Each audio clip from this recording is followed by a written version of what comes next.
Hello everyone, welcome back to my channel. आप सब लोग सेफ और हेल्दी होंगे, मैं ऐसी विशेज़ रखती हूँ।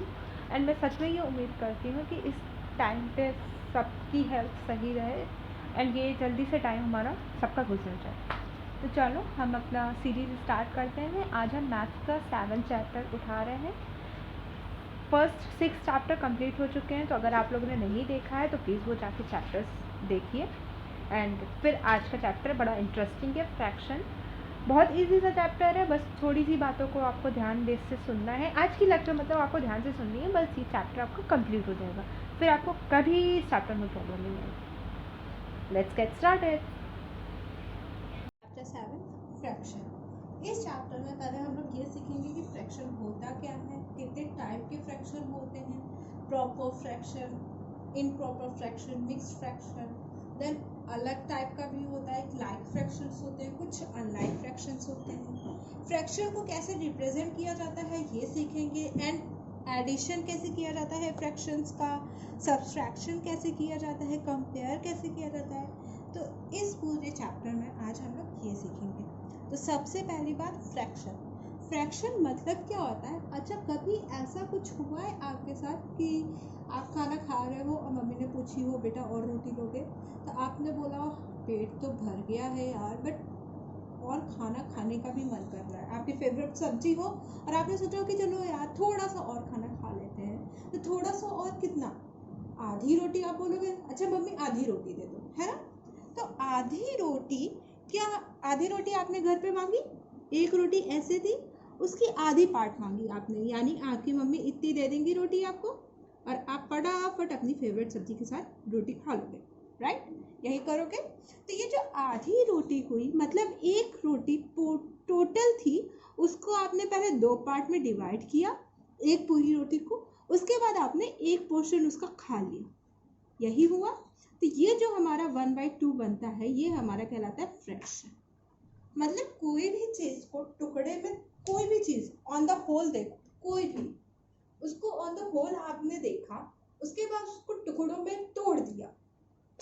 कितने भी टुकड़े आप कर सकते हो, इस रोटी के भी आप क्या 2 टुकड़े कर सकते हो? नहीं, 4 टुकड़े भी कर सकते हो, 8 टुकड़े भी कर सकते हो, कितने टुकड़े भी कर सकते हो। उनको टुकड़ों में तोड़ो, उसके बाद जितनों का काम हो उतने का आप यूज कर लिया। और एग्जाम्पल, जैसे मान लो ये बॉक्स है हमारा, इसको मैं मान लो 4 टुकड़ों में तोड़ देती हूँ। 1 2 3 4, 4 टुकड़े हमारे पास, तो नीचे आ जाएगा 4। और अब मुझे काम है इसमें से सिर्फ 3 बॉक्स का, एक इसका, एक इसका एंड एक इसका। तो काम वाले पोर्शन मेरे कितने हो गए? 3। तो हमारा फ्रैक्शन हो गया 3/4। फ्रैक्शन का सिंपल सा मतलब सिर्फ इतना है हमारा, कोई भी चीज को दिखाना पार्ट अपॉन होल, कितना पार्ट हमें यूज करना है और होल कितना है। इस चीज को अगर हम लोग रिप्रेजेंट कर देते हैं तो वही हो जाता है हमारा फ्रैक्शन। ओके, तो इतनी बातें समझ में आ गई। तो चलो अब हम लोग कुछ एग्जाम्पल्स इसके देख लेते हैं कि कैसे इसको रिप्रेजेंट किया जाता है।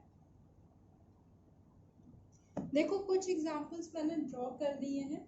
अब इसमें हम लोग देखेंगे कि हमें फ्रैक्शन कैसे रिप्रेजेंट करना है एंड कैसे उसको लिखना है। पहला फिगर ये रहा हमारा ट्रायंगल।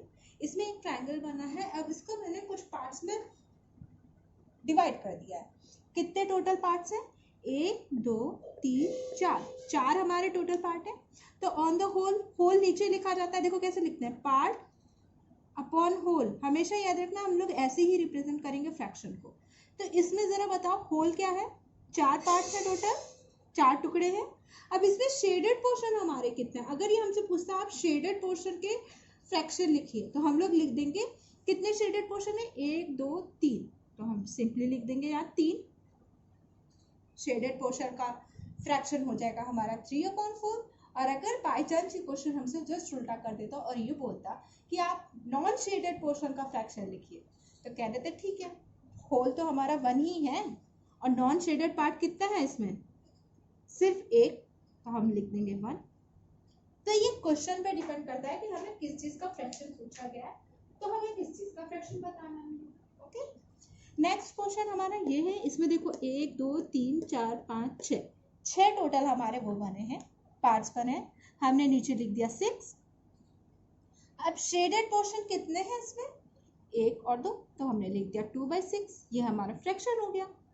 अगला देखो इसमें कितने पोर्शंस बने हैं, 4 बने हैं, और शेडेड पोर्शन कितना है, 1। अच्छा अब जरा तुम लोग बताओ मुझे, तुम लोग फटाफट मुझे ये बता के कमेंट सेक्शन में कमेंट करना कि इसमें नॉन शेडेड पार्ट्स कितने हैं, इस वाले में भी एंड इस वाले में भी। तो ये तुम लोग का होगा, फटाफट इसको मुझे बताना। नेक्स्ट टॉपिक है हमारा फ्रैक्शन के पार्ट्स, कितने टाइप के हमारे फ्रैक्शंस होते हैं। तो हमारे फ्रैक्शन सिर्फ 3 टाइप के होते हैं, proper fraction, improper fraction and mixed fraction.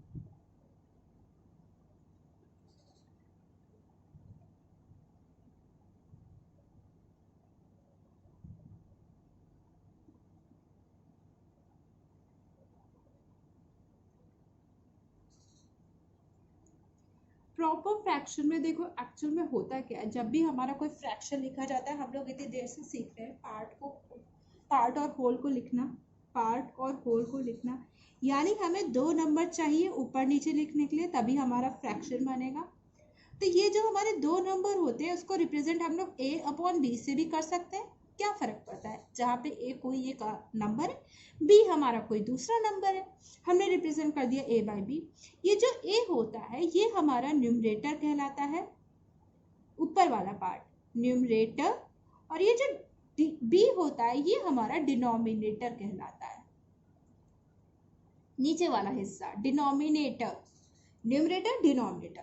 अब प्रॉपर फ्रैक्शन में एक्चुअल में क्या होता है, हमारा जो न्यूमरेटर होता है वो छोटा होता है और डिनोमिनेटर हमारा बड़ा होता है।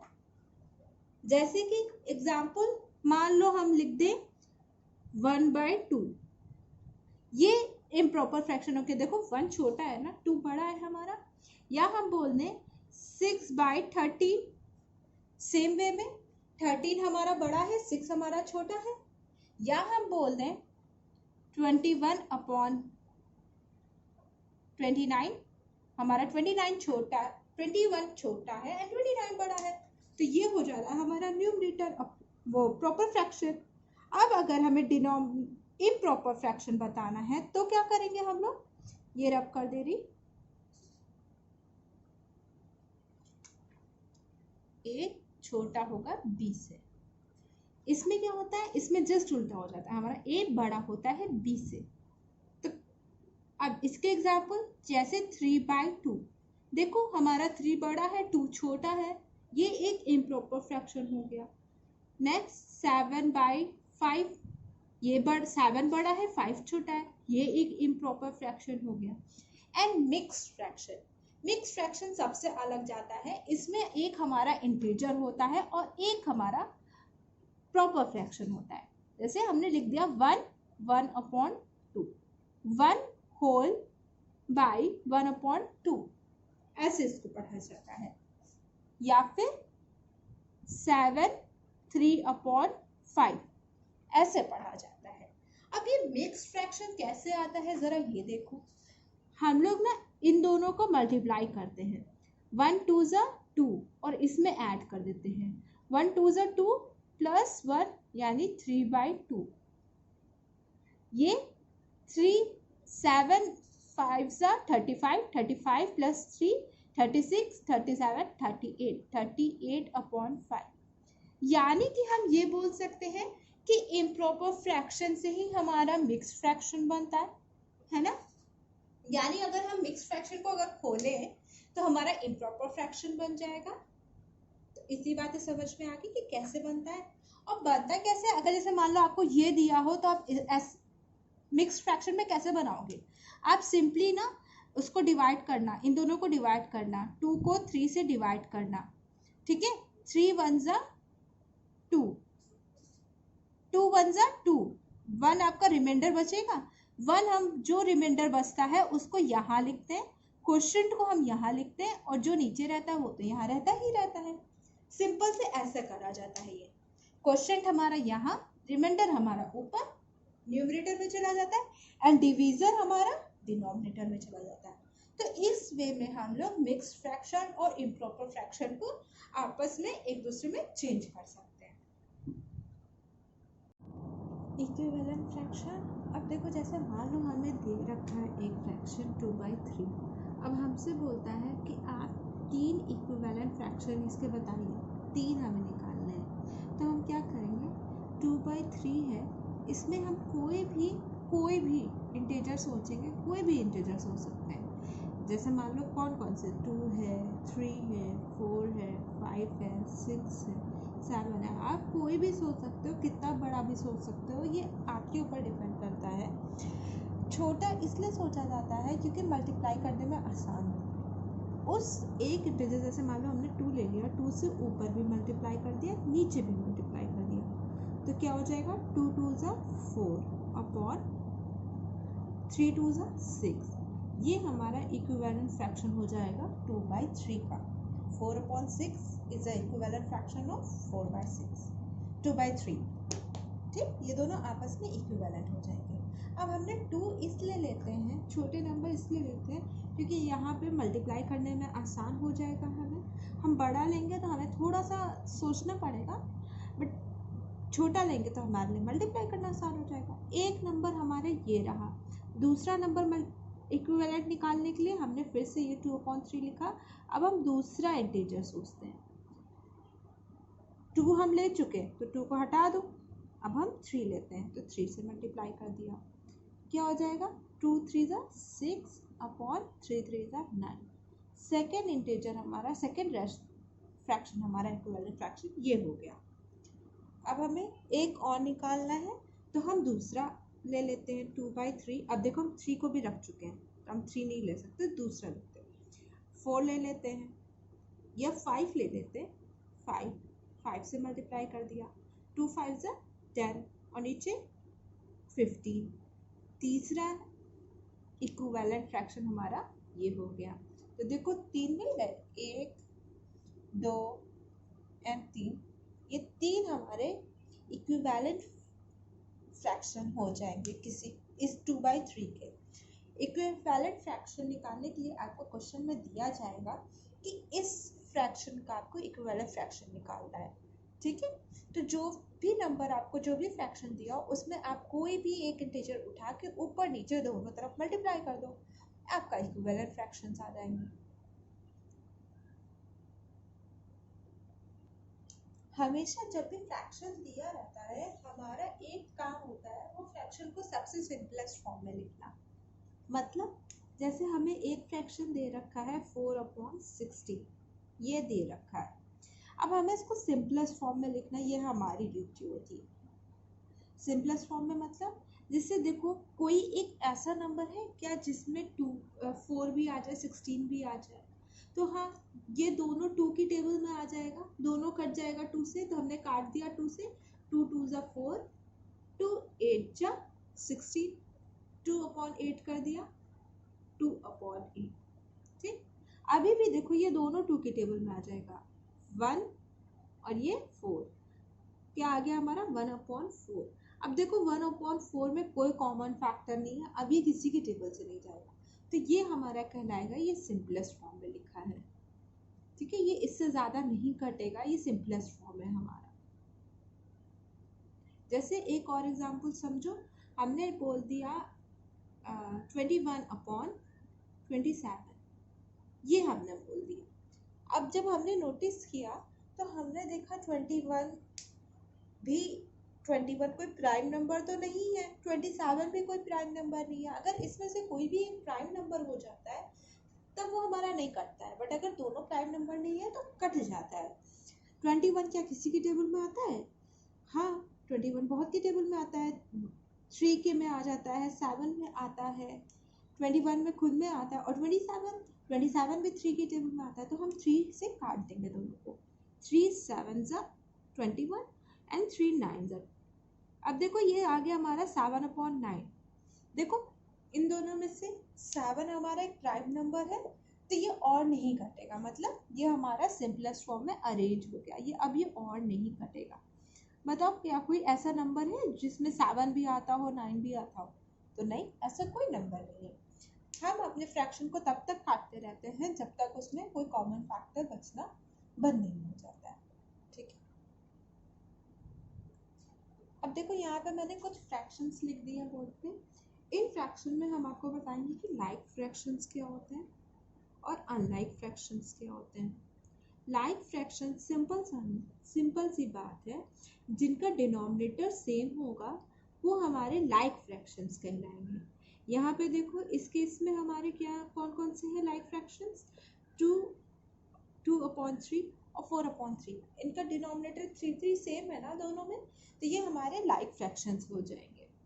2/3, 4/3, या फिर 7/9, 24/9, 7/9 और 24/9, ये भी हमारा लाइक फ्रैक्शन है क्योंकि इसका भी डिनोमिनेटर सेम है। और अनलाइक क्या होंगे? जिनका डिनोमिनेटर डिफरेंट हो जाएगा, जैसे कि 7/9 और 53/17, या 4/3 एंड 53/17, 4/3, 7/9, ये सारे हमारे अनलाइक फ्रैक्शन हो जाएंगे।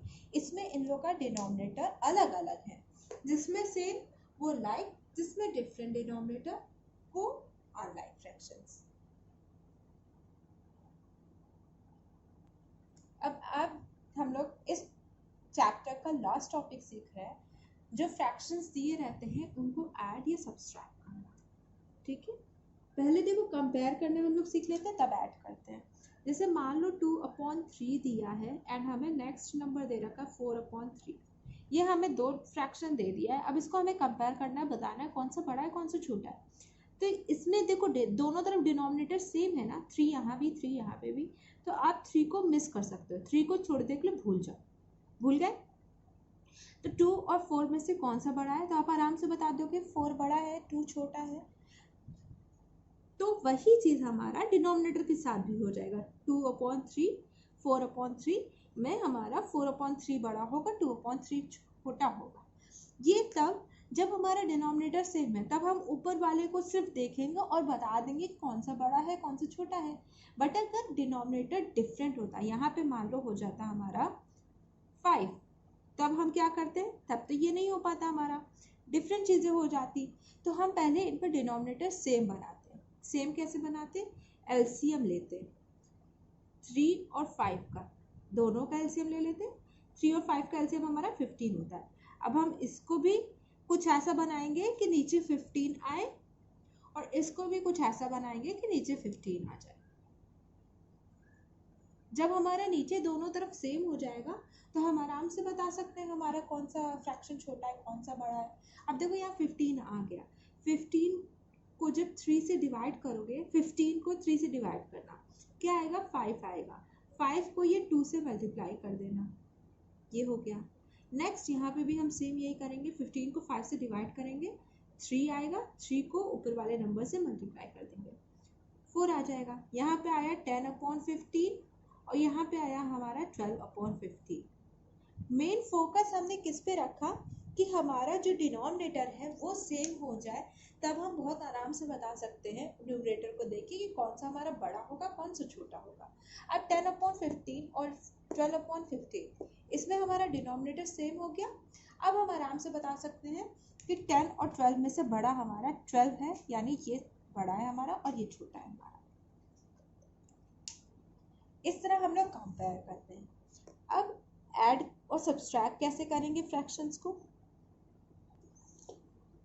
मान लो हमें पहला नंबर दे दिया है 2/3, इसको ऐड करना है 4/3 से। फिर से वही कहानी, अगर हमारा डिनोमिनेटर सेम होगा तो हमारे लिए ऐड करना भी चीज़ें आसान हो जाएगी। हम सिंपल 3 लिखेंगे नीचे जो दोनों का डिनोमिनेटर है और ऊपर वाले को ऐड कर देंगे, तो हमारा हो जाएगा 6/3। फिर इसको सिंपलेस्ट फॉर्म में भी कर देंगे, ये देखो दोनों 3 की टेबल से कट जाता है, 2/1। 2/1 हमारा आंसर, 2/1 बोलो चाहे 2 बोलो, बात एक ही है। 2/1 हमारा आंसर हो जाएगा। बट ये तब जब हमारा डिनोमिनेटर सेम है। अगर हमारा डिनोमिनेटर डिफरेंट हुआ तो फिर क्या करेंगे हम लोग? मान लो इसकी जगह पे हम 7 लिख देते हैं, तब हम क्या करेंगे? तो हमें फिर से एलसीएम लेके डिनोमिनेटर्स को सेम बनाना पड़ेगा, तब हम ऐड कर सकते हैं।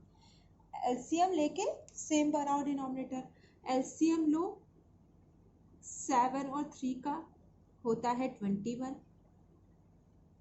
सीधे नीचे लिखा 21, ठीक है। अब 7 को 21 से डिवाइड करो, क्या आएगा 3 आएगा, 3 को 2 से मल्टीप्लाई, जो इसका न्यूमरेटर था उससे मल्टीप्लाई, प्लस का साइन बीच में, 21 को 3 से डिवाइड करो, क्या आएगा 7 आएगा, और न्यूमरेटर से मल्टीप्लाई, न्यूमरेटर से मल्टीप्लाई कर दिया, सिंपल, ठीक है। अब दोनों को मल्टीप्लाई करके लिखो 6 + 28 अपॉन 21। अब इसको ऐड करके आप आराम से लिख सकते हो अपना आंसर, 6 + 28 आपका हो जाएगा 34 अपॉन 21। अब देखो ज़रा, क्या ये इन दोनों में कोई एक ऐसा नंबर है जो दोनों को काट दे?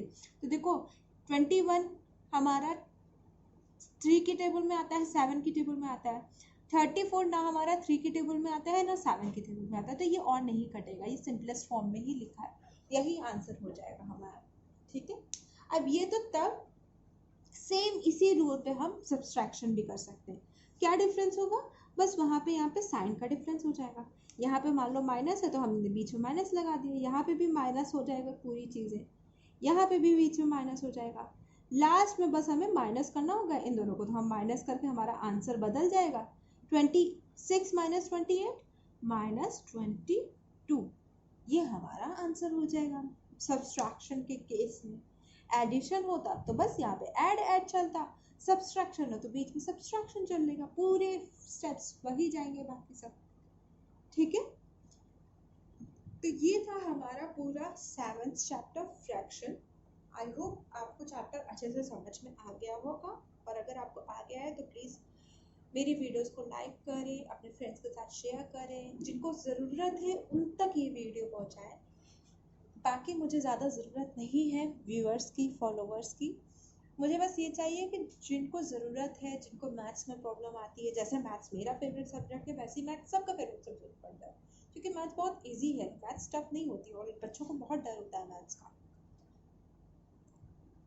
तो प्लीज़ उन तक ये वीडियो शेयर करें जिनको मैथ्स से डर लगता है, जिनको मैथ्स समझ में कम आती है, वो अपना बेस स्ट्रॉन्ग करेंगे तो उनको धीरे धीरे मैथ्स बढ़िया लगने लगेगी, मस्त लगने लगेगी, समझ में भी आने लगेगी। Thank you for watching.